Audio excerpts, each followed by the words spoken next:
Here are 10 money habits that has helped me save enough money in 2 years to buy my first house. All while having to pay rent living in a super expensive city, New York. Hi there, welcome back to my channel. My name is Lucy, and in today's video, I will be going over a few ways to spend money more intentionally.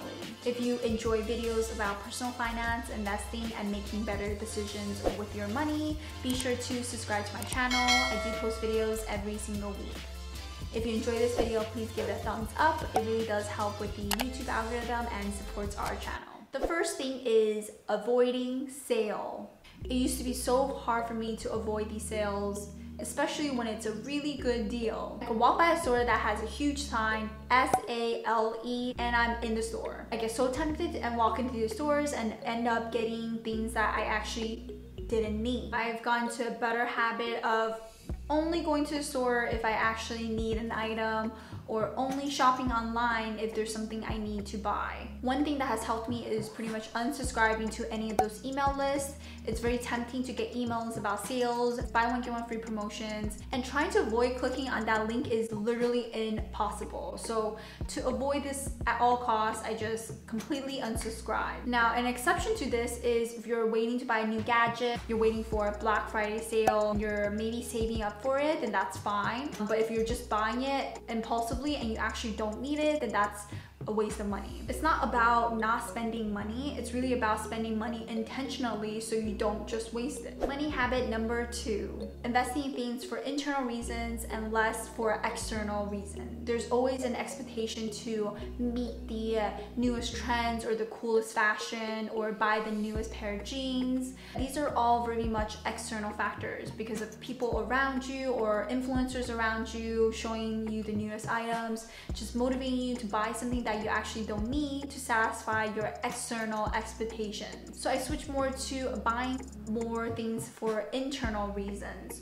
So that could be, for example, things that make me happy, something that's more long-lived instead of short-lived, like an ebook or a course on how to invest, self or personal development book, or anything that pretty much inspires me and motivates me internally. And these should be things that makes me feel happy for the long term and are not just short-lived. So a good exercise is look at the previous items that you purchased within the last year and think to yourself, did I choose to buy this because it made me happy, or did I choose to buy because of society's expectations for me to purchase this item? Like, are you buying this brand new car to show off your brand new car, or are you buying it to actually get around day to day or take you someplace? Because in reality, buying a car really is meant to help you get from point A to point B. Just make sure that, when you make these big purchases, you're doing it for the right reasons. Finding new ways to build multiple streams of income. I used to not really talk about multiple streams of income, and honestly, I really only had one stream of income, which was my job.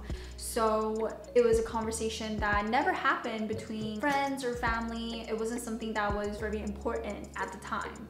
But now I've become more open to discussing streams of income as well as building wealth, and has definitely broadened my knowledge around this area. And there's really nothing wrong with wanting to build wealth, whether that to be support yourself independently or to support your family. There's nothing wrong with talking about building wealth. And to be financially free means that you get to live the lifestyle you want, and to give yourself permission to have that lifestyle. I would encourage anyone who is interested in building wealth or any sort of multiple streams of income to look into it, whether or not you can start that today, or if you need to learn more about it, just taking that first step and getting started is better than not taking any action at all. The next habit is not buying just in case items. Now, I used to be really bad at this, and I would purchase so many more things than I really actually need when I went to the grocery store, because I thought that just in case I can't come back again for that second tub of yogurt, or I need another gallon of milk, just in case I don't come back. Before I can even finish the first gallon of milk, the second one has already gone bad. Now that became a very consistent habit that I had, which was not good at all because I ended up wasting so much food. The next money habit is making my own coffee. Make your own coffee at home instead of going to Starbucks or going to your local coffee shop. Of course, I still like getting coffee once in a while or going to a coffee shop. But when you get into a good habit of making your own coffee at home, you start to feel much better and it saves you so much more money. Think about this. If you spend $3 on a latte every single day for the year, that's 365 days. That's over $1,000 a year just on coffee. Of course, you're not gonna be buying coffee every single day, but it's just to give you an idea that it really does add up, and imagine where that $1,000 could have gone towards. Now, before I move into the next money habits, be sure to like this video if you enjoyed it and leave in the comments below on some of the money habits that has helped you save money. Next money habit is saving 20 to 30% of my income. Now, I know this can be super hard to do if you have a lot of expenses and debts, so not everyone can follow this path. That doesn't mean you can't start off with 10 or 15% and slowly move up to 20 and 25% and maybe eventually 30%.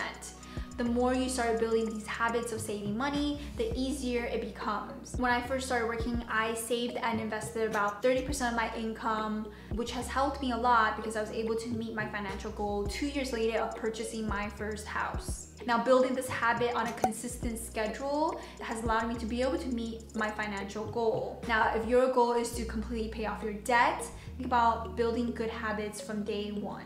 Now, money habit number 7 is paying myself first. Save and invest money before you even put your income towards expenses. So when I first started working, I pulled directly from my paycheck to my savings and investment account before I even used it for expenses. So that way the money is out of sight. So whatever I have left over is how much I can actually spend on my expenses. By doing that and making it seem like I actually don't have that much money to spend, I end up not spending more than that. Money habit number 8 is budgeting. Figuring out how much money you make and how much money you spend so that you don't go over your limit. Now, this is important because you'll never know where your money goes if you don't know what you're spending it on.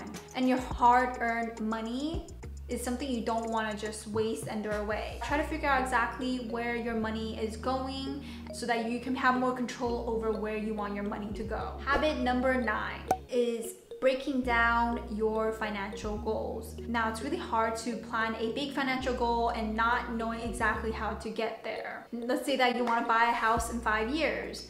Now, where do you start? If I want to save $10,000 in 5 months, I can work backwards and figure out how much I need to be saving every month so I can get to my goal. And that way I can figure whether or not that's actually attainable. So in order to save up $10,000 in 5 months, I would need to save up $2,000 every month to meet that goal. Is this attainable? Can I actually make this happen? Can I actually pay off all my debts and expenses without touching this $2,000?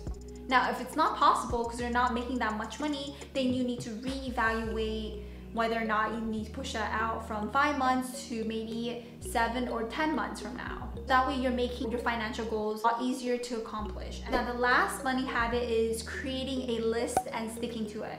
So whether that be going to the grocery store or going shopping or buying stuff on Amazon, I make a list of the things I actually need to get and stick with that list. And another thing is not going grocery shopping when I'm hungry because I end up getting more things than I actually need. And that is it for my 10 money habits that helped me save enough money to reach my financial goals.